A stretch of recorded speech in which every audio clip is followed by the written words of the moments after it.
Well, hello and welcome back. My name is MaryAnn Walker. I'm the life coach for highly sensitive people.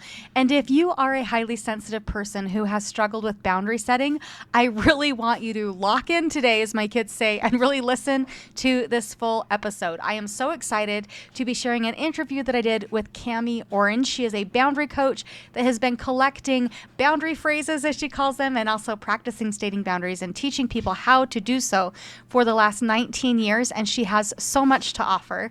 So I hope that you'll really enjoy today's episode. I know that many of you are wanting to learn how to state more clear and concise boundaries for the new year. That's a resolution that I see time and time again with this population. And I really hope that today's episode can help to bring you clarity and help you to see that maybe setting boundaries isn't as scary as we make it out to be in our minds. So without further ado, here's my interview with Cami Orange. Oh my goodness, I'm so excited for today. I have Cami Orange on the show today. Hello, Cami. Thank you so much for being here. Hello, I'm glad to be here, MaryAnn.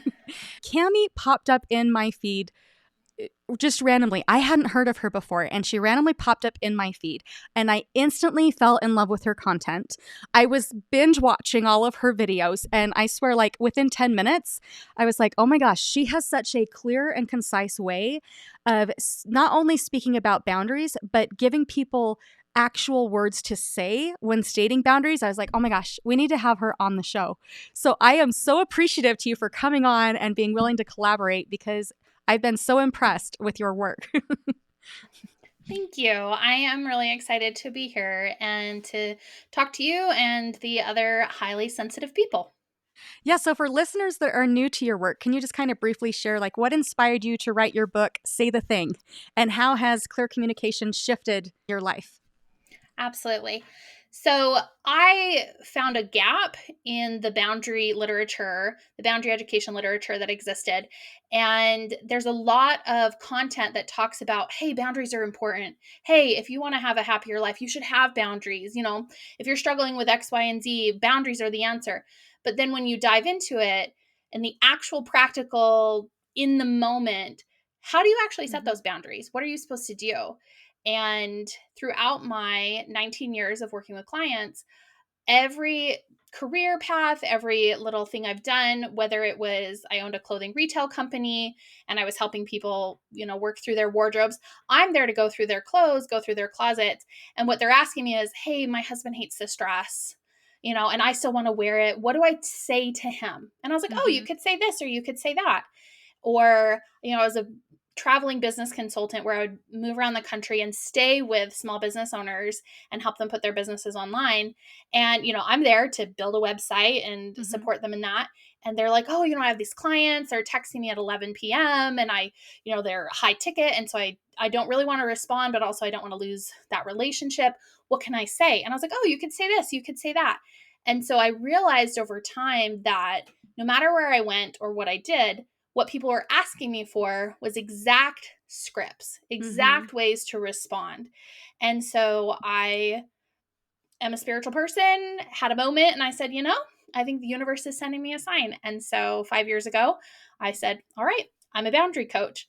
And that is specifically my specialty in the boundary education field is the words to say.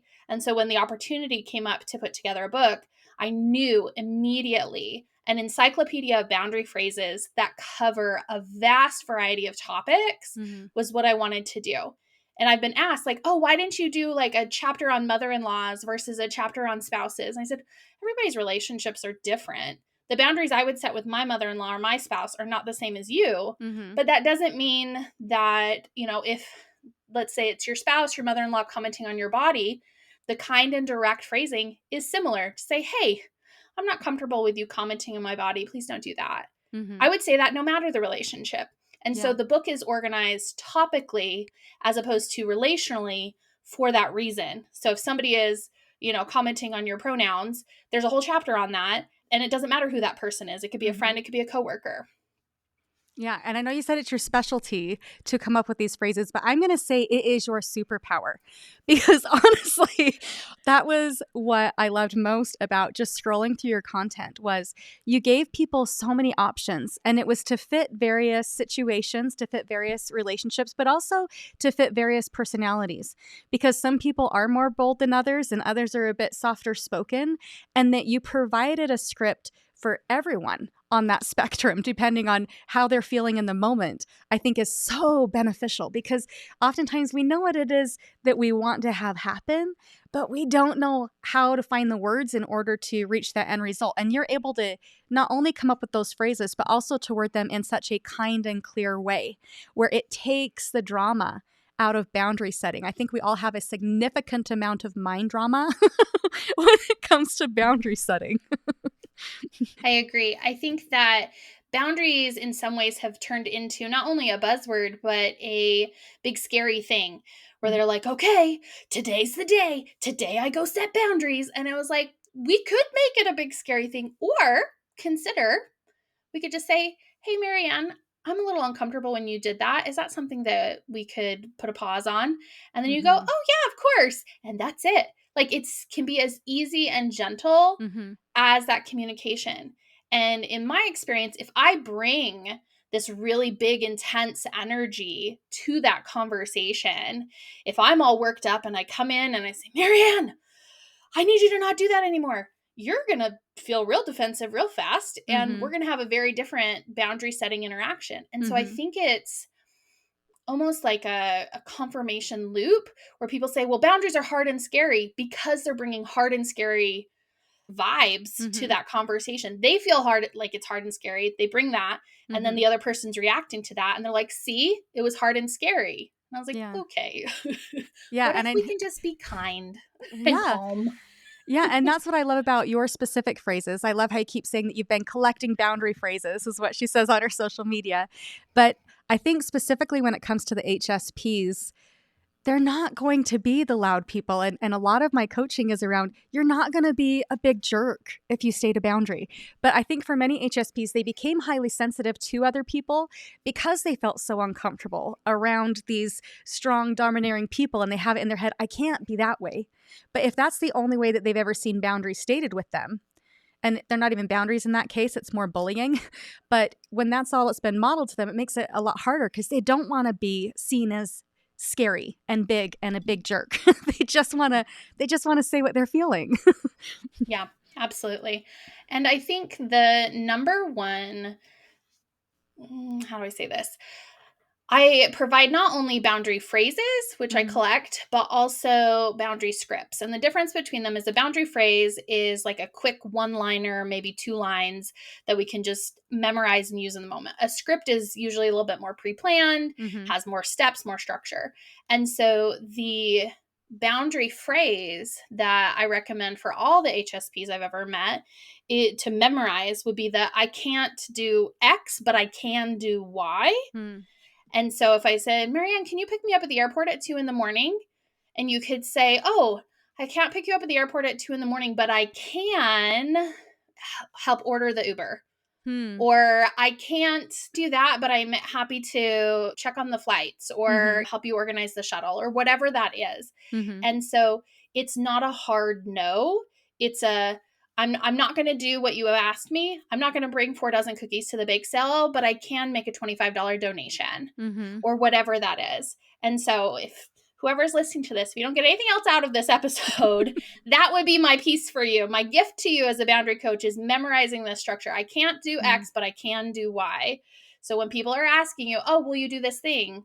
Oh, I'm not going to be at a 7 a.m. meeting, but I can call in on the phone on my way in. Mm-hmm.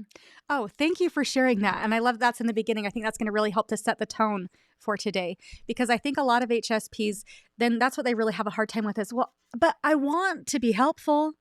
I don't want to say no. Like that's what they have in their mind as being a jerk. And so I love that idea of, I can't do that, but what can I do? I can do this. I can't pick you up at the airport. I can water your plants. I can't, I love that idea of looking for it, but what can I do that's still going to feel loving and supportive? It's still going to give me evidence for myself that number one, I'm not a jerk. Number two, I am investing into the relationship in positive ways. I think that sometimes because we tie our worth to what it is that we're doing, it can be helpful to just think, okay, well, I can't do that, but I can do this, and working within our own limits. So that's beautiful. Thank you for sharing that. You're welcome. And now in your book, then you talk about how we all have 4 boundary choices. Will you talk a bit about what those 4 Yes, boundary choices are? absolutely. So in the paperback, it's page 5. So it's right up at the beginning. And it starts with a story about a client I have, and we'll call Mateo. And bless Mateo's heart, super, super sweet. So we get on our client session, and he's like, I'm quitting my job. And I was like, oh, your job that you love, that you've worked really hard your whole career to get, and that pays you really well, and you moved for that job? Like, why are we quitting this job? And his coworker was cutting their fingernails in the cubicle next to him, and it was making him crazy. He's like, every day, this coworker is trimming their nails. And personally, my first thought was, what is this coworker eating, or what supplements are they on that their nails are growing so fast they have to cut them every day? But I that was not the point. I was like, can you ask your coworker what supplements they're on? But that was not I didn't actually say that. I said, okay. And he said, oh, it's making me crazy. I have to quit. And I said, okay, well, if this is bothering you so much, what did your coworker say when you said something to them about it? He's like, what? And I was like, Mateo, did you say anything to the coworker? He said, well, no, I don't want to be a jerk. I said, okay. So within the 4 boundary choices, we have silence, which is what he was trying, which is doing nothing, saying nothing, avoiding the whole situation. And the opposite end, which is the extreme, which is doing everything, saying everything, quitting the job, like there's kind of this spectrum, and those are the 2 ends of it. And so it is very common for people to go from silence, and it like builds up like a volcano. And then it becomes this extreme, and they skip right over the 2 stages in the middle, which is indirect communication or direct communication. So the 4 boundary choices are silence, indirect communication, direct communication, and extremes. And all of those choices are valid and are all necessary in certain scenarios. And it's okay to give yourself permission to do any of those choices depending on what's going on. But doing them on purpose, doing them consciously can be helpful. And so I walked Mateo through. I said, okay, we tried silence.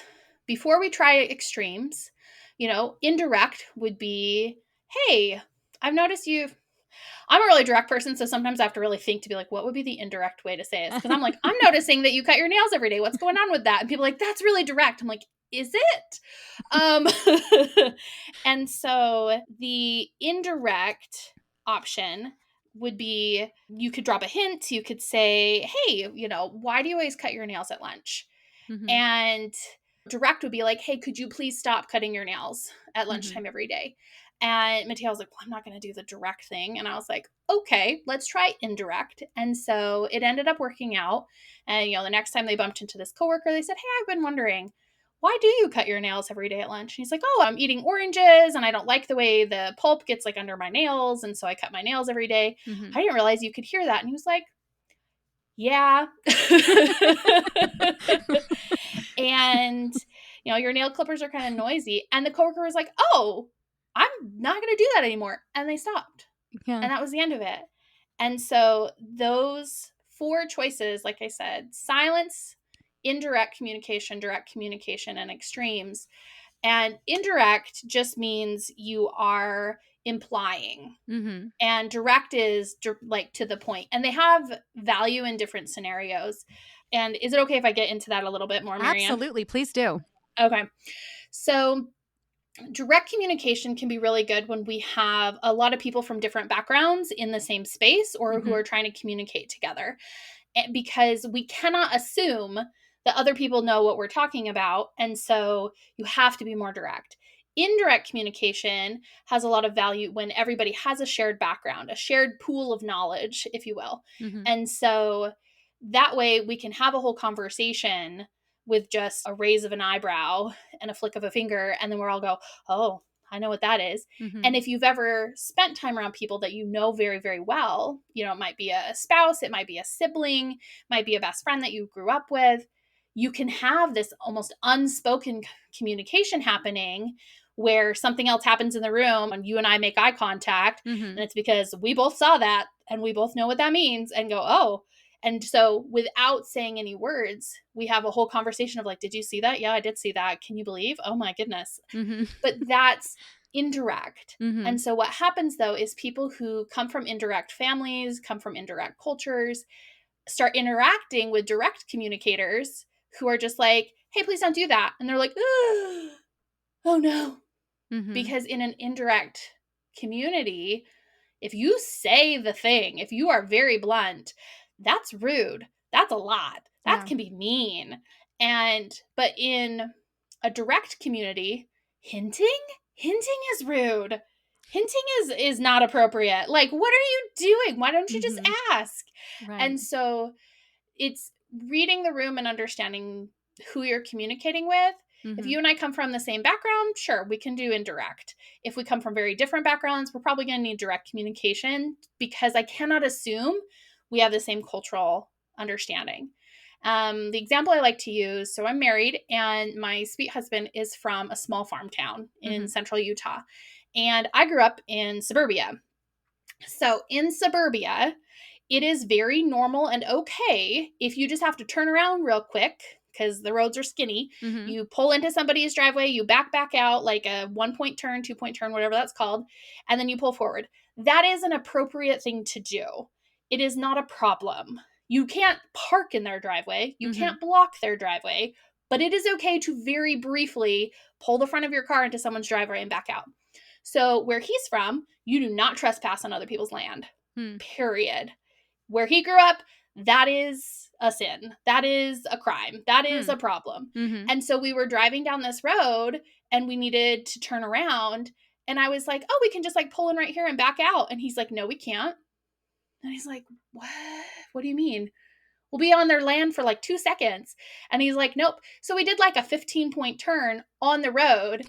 So we didn't like pull onto someone else's property. And we had this whole conversation of like, oh, different cultures have different rules and mores, rules and expectations. And so if I come from a culture that's direct, I'm like, oh yeah, it's totally okay to, you know, pull in the driveway and pull back out.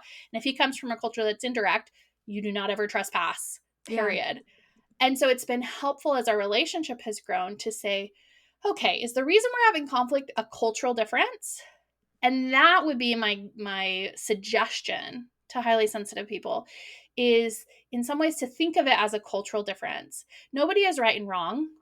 To pull into somebody's driveway, depending on where you come from, maybe feels wrong to you, or to not pull into somebody's driveway feels wrong. To me, it does. I was like, this is ridiculous. But it's not actually wrong. Nobody's harming anybody. It's simply a cultural difference.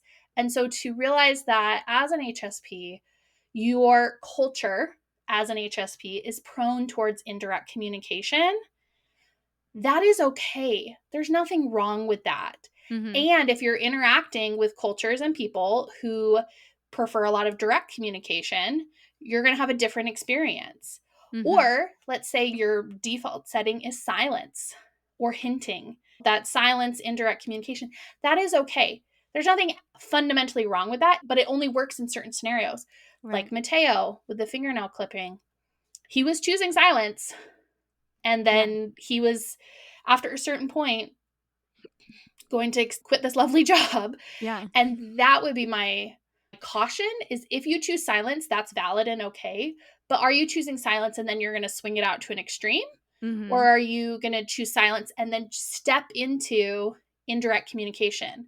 Think of it like stepping up stairs. Okay, we tried silence. Silence wasn't working anymore. So we try indirect. Oh, indirect isn't working anymore. So now we're going to try direct. Oh, if direct is not working anymore, now I need to try extremes. Yeah. Okay, I have so many things to say on all of that. First of all, I was busting up over the Mateo story. When I was reading your book, I was like laughing out loud because I know so many people where it's like, no, I would rather just blow it all up. I'm going to leave my job. I'm totally out because the thought of just having a conversation with somebody sounds so scary. So that was 100% relatable. But I really love and appreciate how you talk about it as being curious about the cultures. I mean, first of all, I love that the boundary phrase that you gave to Mateo, it was leading with that curiosity, where I think that helps you to see that, okay, I get it. Like, we just have different default settings. Like, I totally joke around with my husband all the time that he's an Android and I'm an Apple, and we just have different operating systems. And so there's going to be those communication issues. But it's interesting to see that even within my marriage, where we grew up very similarly, you would think that the culture was the same. But because our default settings internally are so different, when I would attempt to use, I mean, I'm historically a pretty passive kind of communicator. I try to just hint at things because I don't want to be rude. But for him, that was being viewed as passive aggressive. Like you said, those different cultures, like you have to kind of be curious about your audience and how you want to approach things. And it can be a little scary to lean into, okay, I'm going to just try to lead with curiosity and just be like, so why do you trim your nails every day? And it's not abrasive. It's not accusatory. It's just curious, helps you to better understand the person. And yeah, I just love all of the examples that you've offered up so far. I love it. Thank you so much. Yeah, there was another story that I saw on your Instagram that I thought was amazing and really kind of like illustrated your work that you do as well. But you talked about this French couple that you picked up. Would you mind telling that story for us? Yes. So I live in St. George, Utah, and we are about 2 hours from Las Vegas, Nevada. And there was this couple that was hitchhiking on the side of the road, and they have their bike and like their tandem bike that takes two people, and they're by the freeway on ramp. And I was like, what is going on? And that was the day I was out and about a lot. And so I had like driven by, but I was on the other side of the road, whatever. I saw them earlier. And then like an hour and a half later after my appointment, I was driving back. I saw them again. Mm-hmm. And I was like, oh, I ran one more errand and I saw them again. I was like, okay. So I pulled over and I was like, do you need like a ride to the bike shop? They're obviously broke down on the side of the road. And they didn't speak like super awesome English, but they explained they have to get to Vegas. And I was like, okay, but if your bike is broken, there are bike shops in St. George, Utah. There's actually a lot of them. And they said, no, it has to be Vegas. And I was like, okay, well, I'm not going to take you to Vegas because I'm not going to drive 2 hours down, 2 hours back. I have other things to do today, but I have an idea. And so I said, I'll be back. And they looked at me like, okay, whatever. She's not really coming back. And I was like, no, I promise I'm coming back. And so I drove over to the store real quick and I brought back cold water because they've been out there all day and it's hot. And then I brought back poster board and a marker and pull over on the side of the road, get out, give them the water. And then I wrote need ride to Vegas in big letters because that's where they're trying to get to. And just thumbing it on the side of the road is not communicating what they need.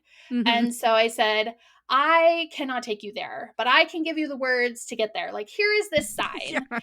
And and then I went and ran one more errand and I came back about an hour later, drove by again and they were gone. So like, I'm assuming it worked. Like, yeah. like they made it where they were going because they were clearly communicating to the cars going by, this is what we're attempting to do. The two of us and our tandem bike need to go to Vegas. Yep. And so I just thought I made a video about it because I was like, this is the most like boundary coach thing I'd done that day was I can't take you there, but here is the language to get you there. And also here's some cold water because it's hot out there. Yeah. And I love that story because first of all, it totally encapsulates what it is that you do with your work, with helping people to find the words. And also it's another example of what you talked about in the beginning. I can't do that, but I can do that. And it is a very different thing to just help somebody learn how to communicate what it is that they want. I think a lot of HSPs don't recognize how little they do that. They're so afraid to give voice. I'd say that there's a lot of people that when they come to me and they say, well, I need to find my voice. I want to feel heard again. I want to feel seen again.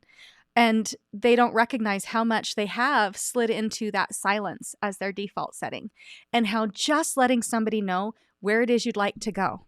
Hey, I need a ride to Vegas. It's so simple, and it makes it significantly more likely that we're going to be able to get to where it is that we want to go. But as your book says so eloquently, we have to say the thing, right? very true. Yeah. So would you mind sharing a few of your favorite boundary phrases? I would absolutely love to. So, some of my favorite boundary phrases are the ones that I have pre memorized and I just kind of keep them in my pocket for any scenario. And I found that we don't actually need that many to be memorized. You Mm-hmm. just need one or two to kind of get you through that situation in the moment. And so, one of my favorite phrases is, "Oh, that's not going to work for me. What else can we do?" "Oh, that's not Mm-hmm. going to work for me. What else can we do?" And I say it in a friendly tone. I say it in a kind way. I've said it to customer service people when I'm like, "Hey, I need a refund for this." And they're like, "Oh, there's no refunds." And I'm like, "Okay, you know, that's that's not going to work for me. What other options are there?" And they say, "Oh, well, we could do a store credit, or oh, we could do an exchange, or we could do this or that." And then it resolves the situation. Oh, I Um, love that one. I'm going to sit with that one for just a minute because a lot of my HSPs, they feel like, but my reason needs to be good enough. But when we're emotionally heightened because somebody asked us a thing and we can't do the thing, but just, oh, that's not going to work for me is so liberating because you don't have to. I mean, a lot of HSPs rack their brain like, what's going to be a valid reason for them?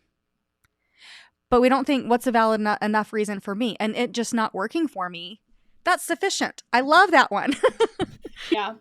Which leads into another really great one, which is, "Oh, thank you so much for asking. Let me get back to you on that." Mm. Like, I don't need to force myself to decide in the moment if that is something I can do or not, Mm-hmm. because sometimes it's a little overwhelming. Sometimes I have to think about it.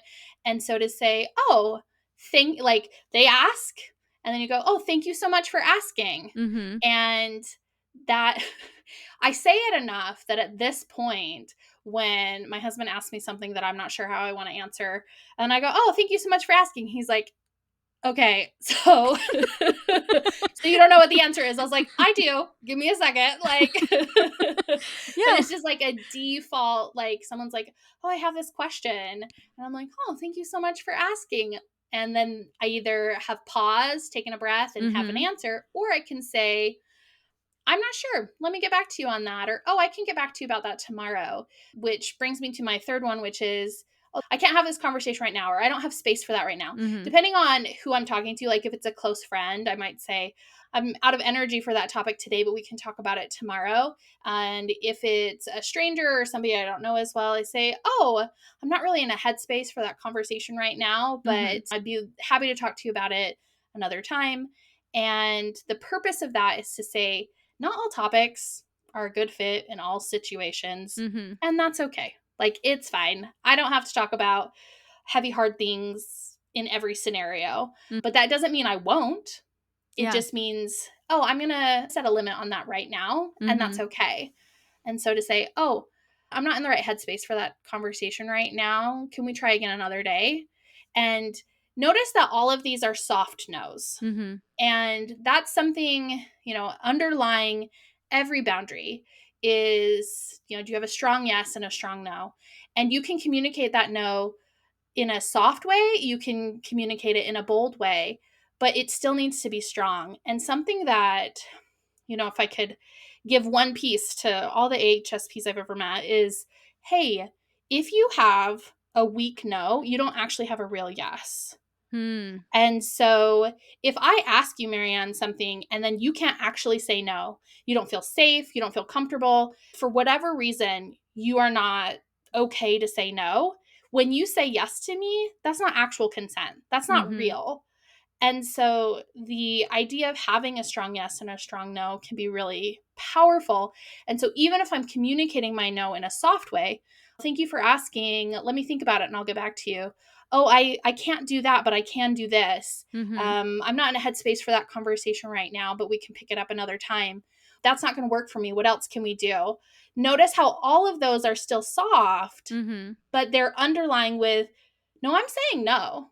Yeah. Like, I'm not wishy-washy, like, I am saying no, and I have permission to say no because I wanna have permission to say yes. Yes, I love that because I think for so many of us, and this is me included, like this has been a part of my journey, is when you're highly sensitive to everybody else's feelings, you tend to become a people pleaser. And so in the moment, I'm saying, yes, of course I want to do this thing for you. But then like you said, I love how you said that if you have a weak and no, you don't have a strong yes, because I didn't have a strong yes. I was saying yes in the moment, but I love your boundary statement of, okay, well, hey, let me get back to you on that, because oftentimes it leads to overcommitting. It leads to burnout. And then you find yourself resenting the person, even though you said yes to it. So you can't be mad at them because you're the one that said yes. But to buy yourself some time, that yes, I value saying yes when I can, but I'm not going to say yes at the risk of saying no to what I need. I agree. And framing that doesn't work for everybody. I have clients Mm-hmm. that this doesn't work for. So if I say this and people are like, that's not me, that's okay. But a framing that does work for some people is identifying the parts. Mm-hmm. Oh, most of me is okay with this, but part of me is mad that I said yes. Mm. Or 80% of me is like, yeah, this is a great idea. I did say yes. I feel good about this. And 20% of me is like, oh, do I have to? I don't Yeah. want to. And so for me, acknowledging that disconnect can be supportive Mm-hmm. because I do sometimes say yes to things that, like I said, intuitive person, that I have a strong intuitive, like, yes, go do this Mm-hmm. thing. But then when it comes right up to it, I'm like, oh, I don't want to. And instead of doubting my intuition, instead of doubting my choice, I'm like, okay, did I make the wrong choice? Or is it part of me is tired and is not in the mood, but that doesn't mean that I made the wrong choice. It's an Mm-hmm. 80-20, 60-40, whatever that is. And something that I've noticed with highly sensitive people is often they doubt their choice. Mm-hmm. And I think that can be a side effect of having a weak yes and a weak no, is because if most of the time your yes is not real because you didn't feel like you could say no, then you're doubting, oh, I said yes to this, but I don't know. Oh, I said yes to this, but I don't know. I said yes, I don't know. Mm-hmm. When really, if you were like, I could say no to anything, Mm-hmm. anywhere, anytime, any place, to anyone, and it is easy and not a problem, Mm-hmm. then when I say yes, I don't doubt my yes because I had the choice to say no. Mm-hmm. That is so true. Yep, because I think that so many HSPs, they put their worth on the validation of other people. So, of course, if you're saying yes to somebody, you're going to get that immediate validation from the external. But then it does kind of create a little bit of that identity crisis. And like you said, like then you're questioning your own values and your own intent. And well, did I do the wrong thing? It makes it right and wrong instead of, oh, well, that was a choice. And part of me is glad I did it, and part of me isn't. Like, I love that parts work as well. Yeah. Yeah. And I think, especially when you're a people pleaser and you're trying to set boundaries, something to keep in mind is if that was your default before and you're changing that, the people will not be pleased. Mm-hmm. Like, like if you were people pleasing and then you start setting boundaries, most likely the people will no longer be pleased. Mm-hmm. And that is okay. Mm-hmm. And that's where having these softer phrases of, oh, I can't do this, but I can do that. Let me think about it and I'll get back to you. Oh, that's not going to work for me. What else can we do? Those types of phrases are a bridge to those moments where maybe you do need to say really directly, no, I'm not going to do that. Please stop asking me. I'm not Mm-hmm. going to change my mind. Mm-hmm. A very firm, clear, direct, because they're not listening to Mm-hmm. your soft no. And that can be a challenging scenario, especially if you're dealing with people who they're very used to or comfortable with you being accommodating. Mm-hmm. And if you stop being as accommodating, suddenly that is inconvenient for them or that is uncomfortable for them, and they're going to blame you. And Yeah. that doesn't mean you did something wrong. It means they get to be an adult and be responsible for their feelings. Mm-hmm. I'm not responsible for how they feel. I am responsible for being kind and acting according to my values. Mm-hmm. Okay, so let's play around with that one a little bit more. Would you give us a few more specific examples of boundary phrases when you're being asked to be a little overly accommodating or more accommodating than you're comfortable with? Absolutely. So, in my book, like I said, it's organized by topic. And the idea of like, hey, could you do all of these things for me? There's a section on money, Mm-hmm. page 166. And these phrases, what I like about them is you can adjust them to lots of scenarios. It doesn't just have to be somebody asking to borrow your money, Mm-hmm. but it does start giving you language in that direction. So Mm-hmm. if I said, MaryAnn, may I borrow some money? The first option is no. You can just say no. You Uh-huh. can just say no. That is an option. You Yep, could it just say is. literally no is a complete sentence. We can say no. We could also say, I'm not in a position to lend you any money. Like that is softer. That's an option. One that I typically use is, if they say, may I borrow some money? I say, I don't lend money. I only give it. I have had bad situations where, lended money or borrowed money and then it soured the relationship. So I personally, at this point in my life, I just don't lend money to people. Mhm. If I'm in a position where I want to, it is 100% a gift with no expectation of it ever coming back, Mhm. because that's how I have to think of it. If they're like, oh, can I borrow some money? Okay, am I willing to gift money to this person? Mhm. Because there's a really high likelihood it's never coming back. So is it a gift? Am I willing to gift this amount to this person? Okay, yes or no. Mhm. And so that is an option.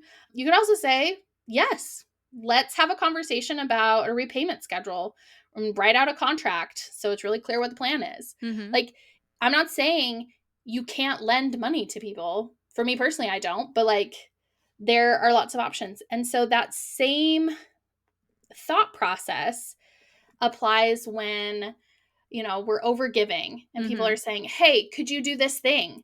Like, notice that there's options. You could say no. Mhm. You could say yes, but we need to have really clearly defined terms. You can say, I'm not in a position to do that, or I can do this, but not that. Like, it's, how do I say this?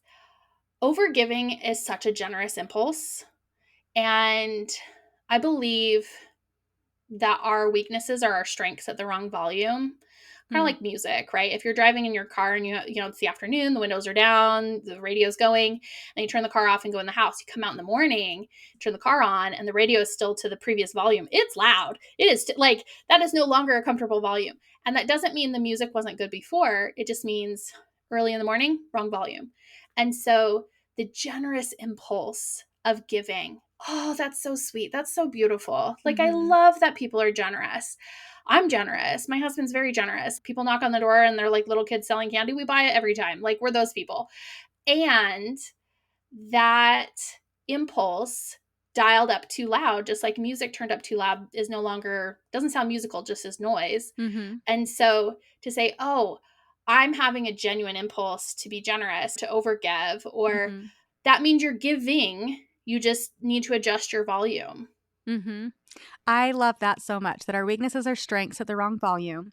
And yeah, the car radio analogy is great because I've totally done that where I've left the radio on and it's like shocking to the nervous system, right? It was like, I just can't. But that totally plays in with the overgiving of the person that continuously is coming to your doorstep and asking and asking and asking. And so I love that. That sometimes it's just knowing your own limits, that that's more than I can have right now. That yes, last night it was fine. Right now, can you give us a few? I know our time is running short. Can you give us a few examples around setting boundaries with politics? I know I work with a lot of people right now where they have different views from family members.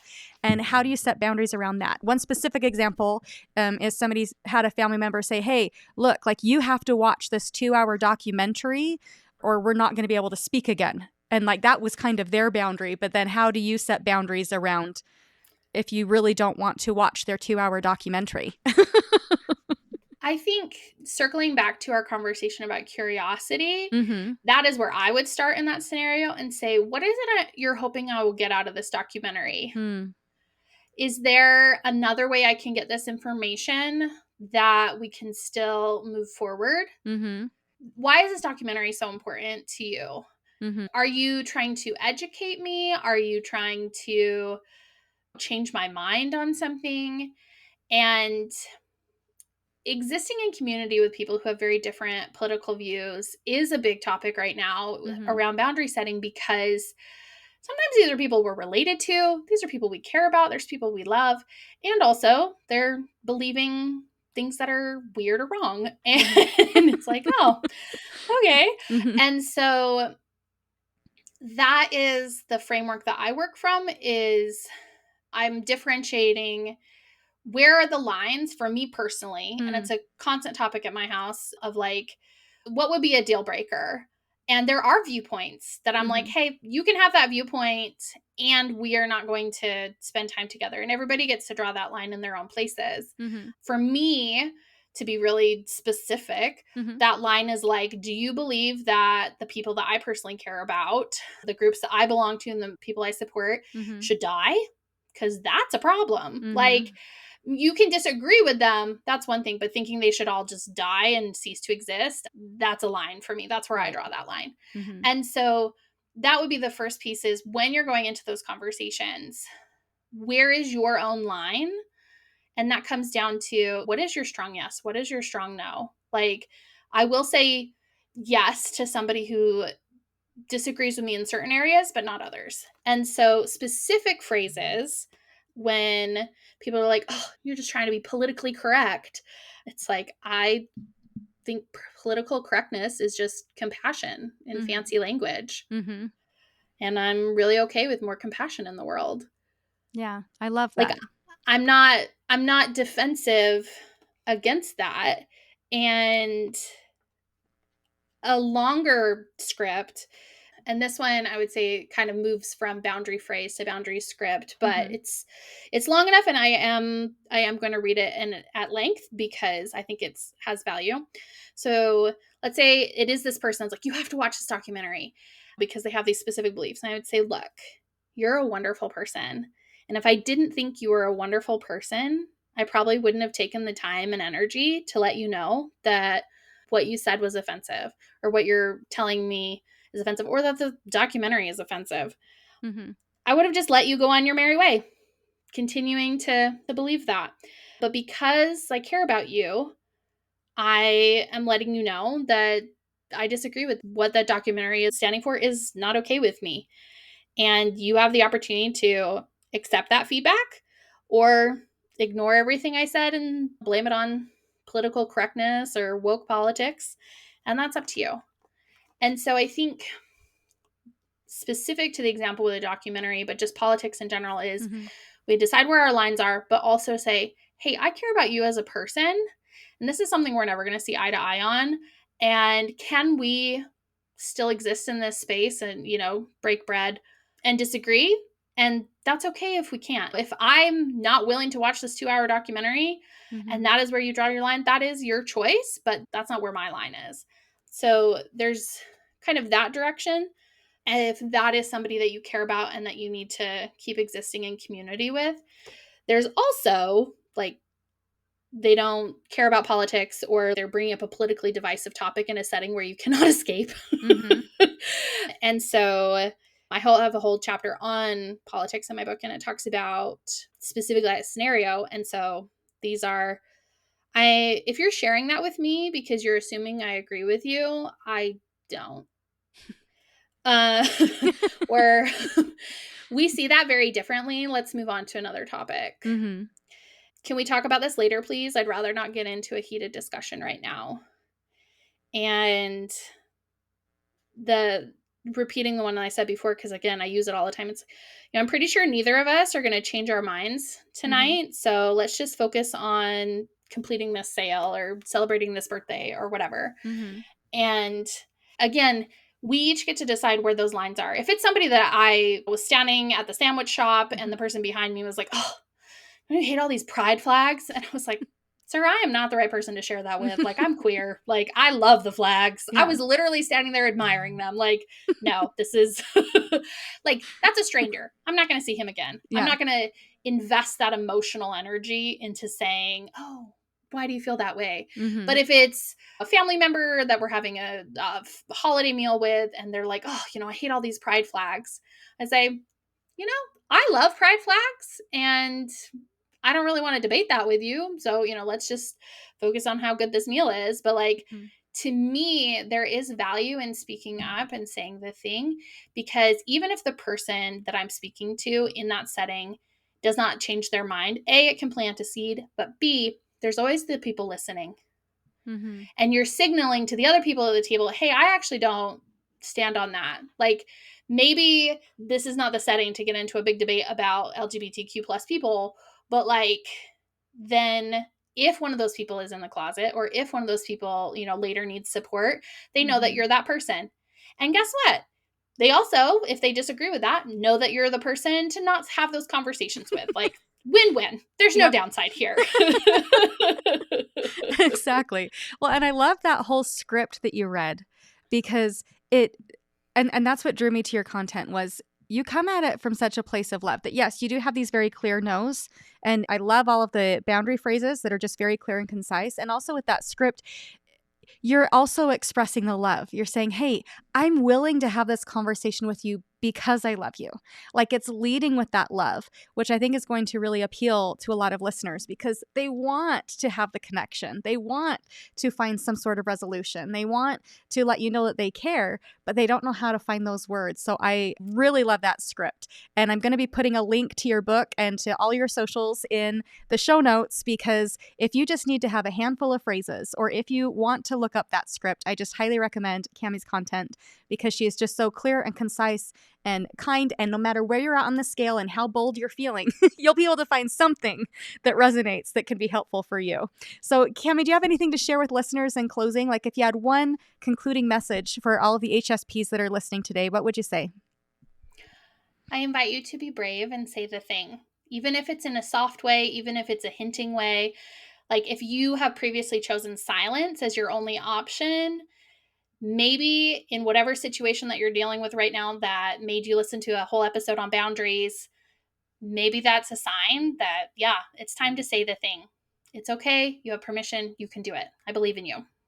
I love that. Yep. Nobody's going to know you need to get to Vegas unless you tell them you need to get to Vegas, right? Exactly. Great. Well, thank you so much for being here. And I hope you have a great week, everybody. Bye now.